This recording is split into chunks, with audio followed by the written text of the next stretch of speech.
Doctor CJ Roy Bengaluru real ಎಸ್ಟೇಟ್ನ king ಅಂತಲೇ ಇದ್ದರು.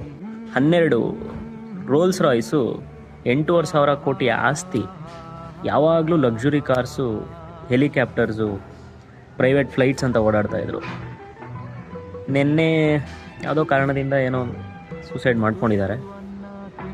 ಬಟ್ ಅವ್ರು ತೀರ್ಕೊಂಡ್ಮೇಲೆ ಅವ್ರನ್ನ ಕರ್ಕೊಂಡೋಗಿದ್ದು ಅದೇ ಆ್ಯಂಬುಲೆನ್ಸು, ಅದೇ ಸ್ಟ್ರೆಚ್ ಮೇಲೆ.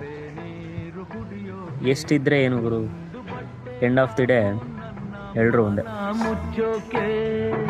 ಎಲ್ರಿಗೂ ಮೋಟಿವೇಶನ್ ಕೊಡ್ತಾ ಇದ್ದಿದ್ದವರು ಯಾಕೆ ಈ ಥರ ಡಿಸಿಷನ್ ತೊಗೊಂಡ್ರು? ಅವ್ರ ಲೈಫ್ ಸ್ಟೈಲ್ ನೋಡ್ತಾ ಇದ್ದವ್ರಿಗೆ, ಅವ್ರನ್ನ ಫಾಲೋ ಮಾಡ್ತಾ ಇದ್ದವ್ರಿಗೆ ಗೊತ್ತಿರುತ್ತೆ ಅವ್ರು ಯಾವ ಥರ ವ್ಯಕ್ತಿ, ಎಲ್ರೂ ಹಿಂಗೆ ಮೋಟಿವೇಟ್ ಮಾಡ್ತಾಯಿದ್ರು.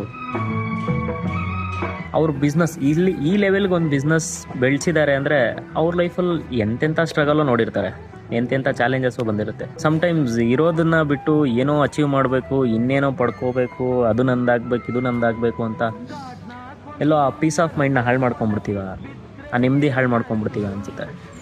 ಅದಕ್ಕೆ ನಮ್ಮ ವಿಷ್ಣುವರ್ಧನ್ ಸರ್ ಇದ್ದಾಗಲೇ ಹೇಳ್ಬಿಟ್ಟಿದ್ದಾರೆ, ಕಷ್ಟ ಒಂದೇ ಬರದು, ಸುಖವೂ ಬರದೆ ಇರದು, ರಾತ್ರಿ ಮುಗಿದ ಮೇಲೆ ಹಗಲು ಬಂದೇ ಬತ್ತೈತೆ.